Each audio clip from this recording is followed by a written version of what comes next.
Estamos dando sequência à temática de bioenergética celular e o assunto da nossa aula é a respiração. Então, bora lá para a nossa aula. Bom, quando nós falamos na respiração celular, a gente tem o termo aeróbica. Esse termo, ele utiliza oxigênio no seu processo. É uma reação química oxidativa que vai utilizar uma molécula transportadora de energia que é o ATP. Essa molécula, ela é uma molécula que se regenera. Ela tem a sua fosforilação para se formar o ATP. E esse ATP, ele é usado para diversos mecanismos e reações da célula.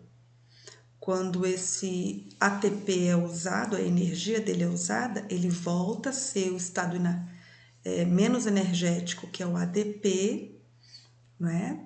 E depois ele, nas próximas reações de respiração celular, ele volta a ser ATP. A respiração celular, ela é uma respiração que vai ocorrer preferencialmente com uma quebra de carboidratos, a glicose.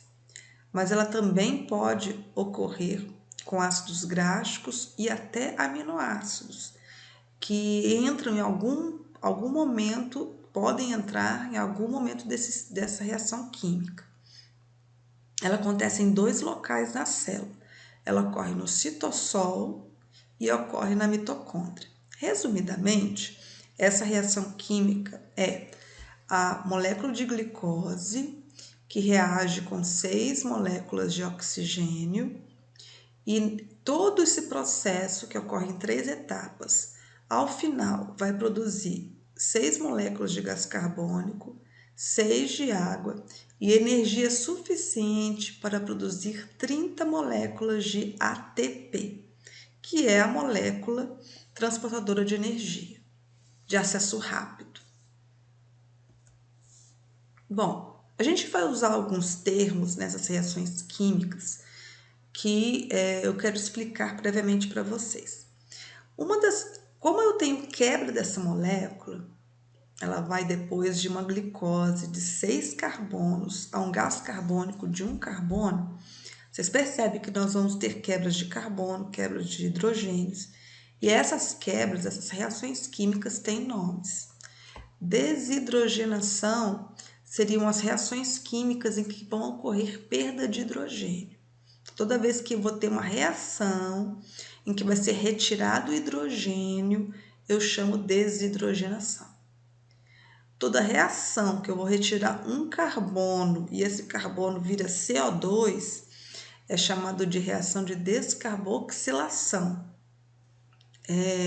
Essas duas reações elas vão acontecer. Na descarboxilação, vocês percebem que eu já tenho uma molécula estável sendo formada, CO2. Já o hidrogênio, ele é um íon, tá? Um cátion. E esse cátion, se ele ficar dessa forma, ele vai diminuir o pH do ambiente, podendo afetar vários tipos de reações químicas que acontecem ali na célula. Para que isso não aconteça, toda vez que houver uma desidrogenação, existem aceptores, moléculas que vão vão se ligar a esse hidrogênio, para que ele não fique livre e acidificando o meio. Tá? Então, essa reação vai utilizar aceptores de hidrogênio, que são moléculas que capturam esse hidrogênio, e como ele vai fazer uma ligação a esse hidrogênio, ele utiliza parte dessa energia da molécula, da reação química. Então, ele vai se ligar, então toda ligação absorve energia nesse receptor de hidrogênio, que depois, em uma etapa da, da respiração celular aeróbica. Esse hidrogênio vai ter um destino e essa energia vai ser depois disponibilizada para formar ATP. A gente vai então ver essas 3 etapas. A primeira etapa vai ser a glicólise, a segunda etapa, a ciclo de Krebs, e a terceira etapa, cadeia transportadora de elétron. Então, nós temos essas 3 etapas acontecendo para que a reação química, a respiração celular aeróbica possa acontecer. Para que a síntese de ATP aconteça, nós vamos ter a participação, tá, de moléculas ali favorecendo que é a ATP sintetase. Então, a gente tem ali as enzimas que vão estar favorecendo esse processo. Então, não é uma reação, aqui é bem resumida, mas há todo uma participação de enzimas que vão estar auxiliando nesse processo. Vamos começar pela primeira etapa, glicólise. Essa primeira etapa acontece no citosol e ela é uma etapa em comum com a fermentação e a respiração anaeróbia. A glicose, na glicólise, no final vai produzir 2 piruvatos e energia suficiente para produzir 2 ATPs. Vai ser liberado também 4 elétrons, tá? Vai ter a participação de 4 elétrons e 4 hidrogênios. Como eu falei para vocês, esses hidrogênios não podem ficar livres. Então, o NAD, 2 hidrogênios se ligam ao NAD. Então, se eu tenho 4 hidrogênios, eu vou precisar de 2 NADs para formar esse processo. Na verdade, eu posso formar 2 NADs H mais H ou 2 NAD H2. Também eu posso formar assim, certo? Então, no final, eu tenho a produção de 2 ATPs e 2 NADs, NADH ou NADH2.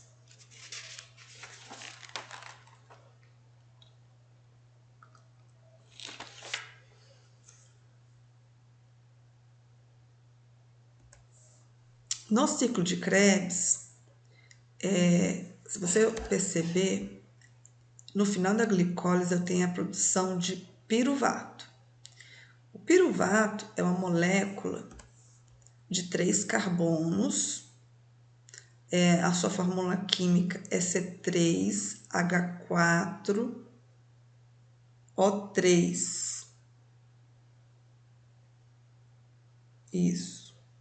Essa é a molécula de piruvato. Vou confirmar aqui.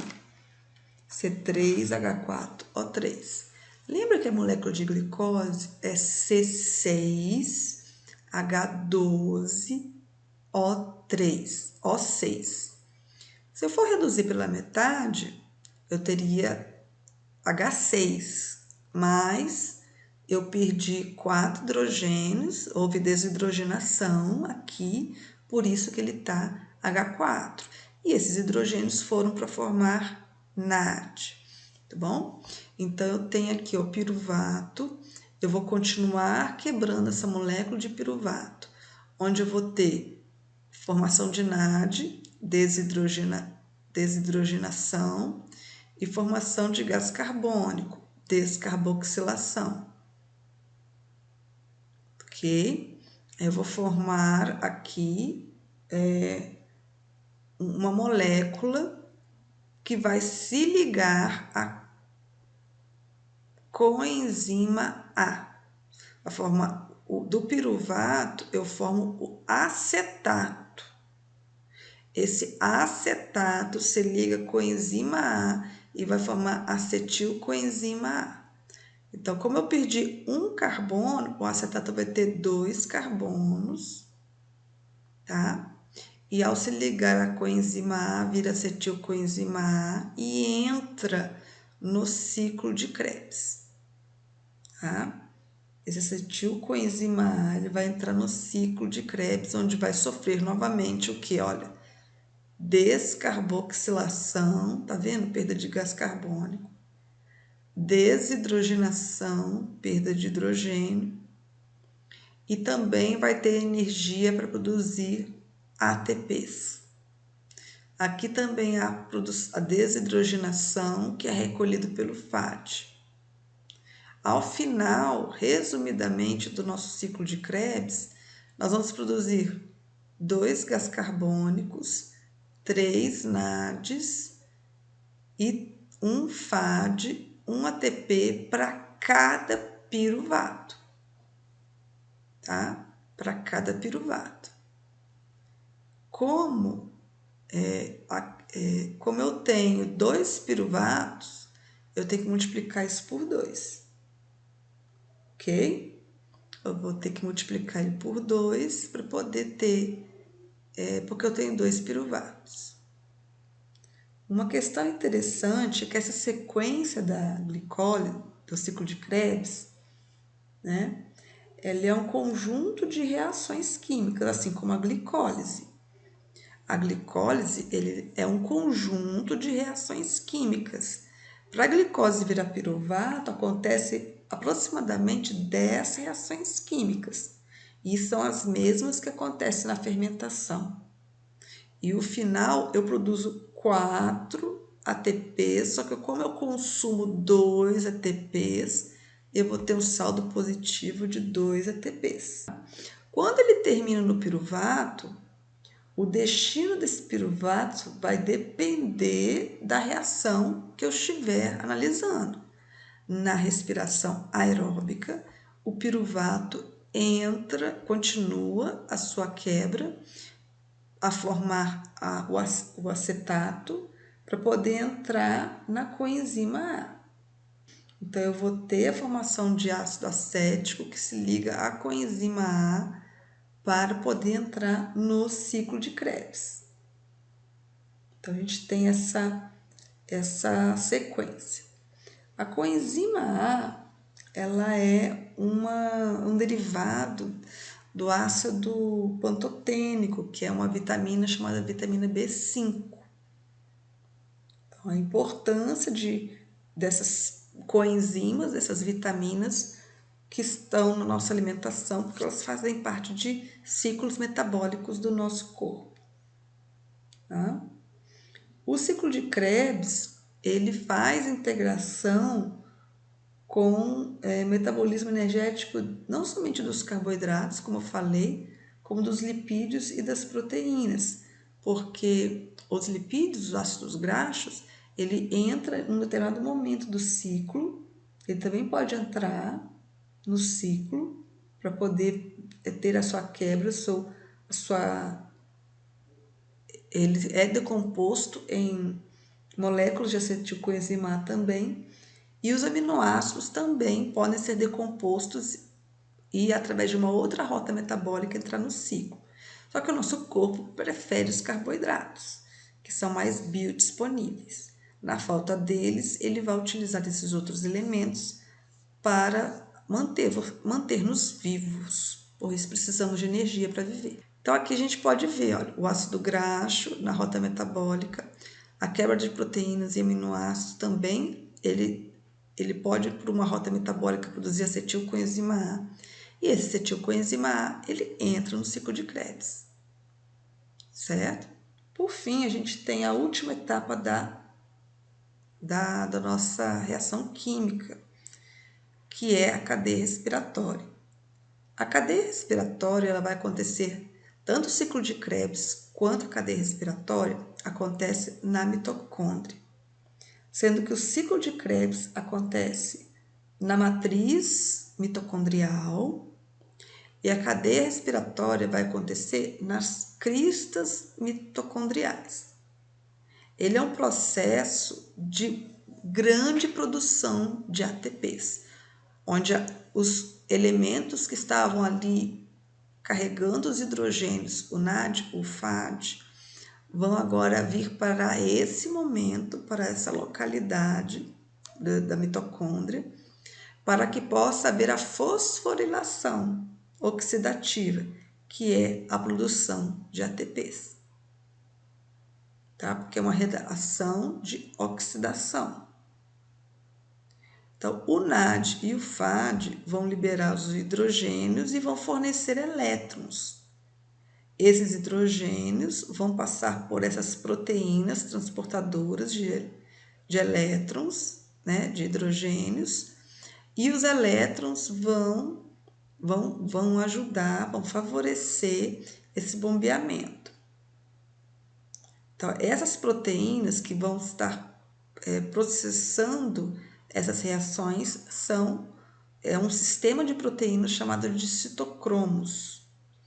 E toda essa energia desses elétrons é utilizada para bombear, e esse elétron vai para o espaço que fica entre as membranas dessas cristas mitocondriais. Tá? Então, acontece um fluxo de hidrogênio. Esses hidrogênios vêm para cá, ó, aqui está uma face voltada para a matriz, e aqui é um espaço entre, aqui ó, na mitocôndria tem duas membranas, não tem? Uma externa e uma interna, que formam as cristas. Então, esses hidrogênios vêm para o espaço entre essas duas membranas. Aqui seria a membrana das cristas, aqui como se fosse uma crista, e aqui a região intermembranas, que fica entre elas, tá? Então, esse hidrogênio, ele fica repleto ali, acontece um fluxo de hidrogênio. Um fluxo por quê? Porque existe uma bomba ali que está puxando esses hidrogênios. Então, a gente tem aqui uma ATP sintetase, que é essa bomba aqui, essa proteína aqui, e essa ATP sintetase vai carrear esse fluxo de hidrogênio, vai fazer com que esse hidrogênio passe para cá, e ele vai provocar uma grande produção de energia, e essa energia é usada para fosforilar o ADP, produzindo assim ATPs. Então, eu tenho esse fluxo de elétrons, e esse hidrogênio no final vai ficar solto aí? Não, né? Esse hidrogênio ele vai ser utilizado para, juntamente com o oxigênio, produzir água. Então, eu tenho agora o destino final do hidrogênio na produção de água. E eu não tenho mais hidrogênios livres. Então, todo esse final desse processo, aonde eu vou ter o destino final dos hidrogênios e aonde eu vou ter toda essa energia canalizada para a produção de uma maior quantidade de ATP, vai acontecer na cadeia respiratória. Bom, no final, qual que é o nosso rendimento? No final, qual que é o nosso rendimento em ATP? Lembre que na glicólise nós produzimos somente 2 ATPs e 2 NADs. Eu formei o acetilcoenzima A, produzi um NAD, só que para cada piruvato. Depois eu vou ter que multiplicar por 2. E no ciclo de Krebs eu tive produção de um ATP, 3 NADs e um FAD, que no final tem que multiplicar por 2. Bom, todos esses NADs, eles vão para a cadeia respiratória de elétrons, tá? Que eu não coloquei aqui, porque já está aqui embutido. Esse NAD vai gerar energia suficiente para produzir 3 ATPs. 1,5 ATP para cada NAD. Nesse caso aqui, ó, esse NAD, eu vou produzir um pouco mais, 2,5. Fator de conversão 2,5. E aqui também 2,5. O FAD continua sendo fator de conversão 1,5. Então, olha, se eu colocar 1,5 vezes 2, 3, 2,5 vezes 2, 5. 2,5 vezes 3, 7,5. 1,5 vezes 1,5. ATPs. Aqui é um ATP mesmo. Que no final vai dar 10, 7, 8, 9, 10. 10 ATPs. Multiplicado por 2, porque é para cada piruvato, eu tenho 20 ATPs. 20 mais 5 mais 5, eu vou ter 30 no final do processo. Então, uma glicose, ao final, vai produzir energia suficiente para 30 ATPs.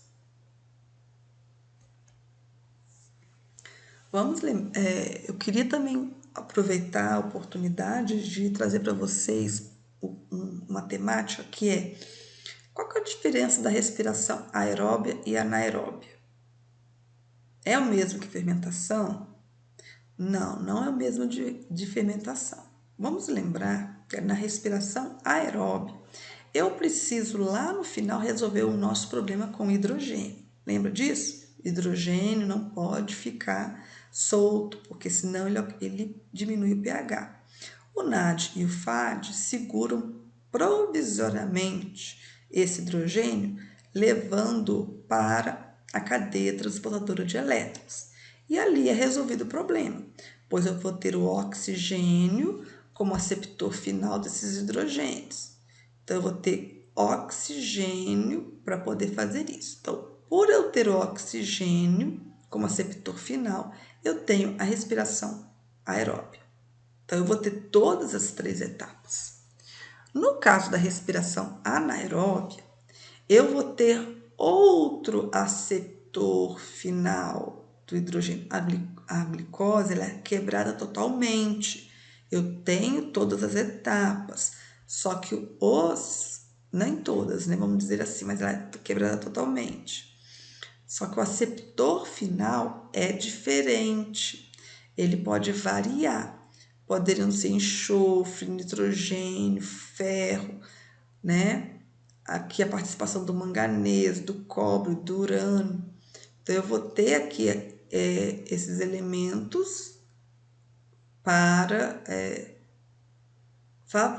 a formação química de uma molécula final com esse hidrogênio. Certo? Porque eu vou ter o oxigênio com o hidrogênio, forma água.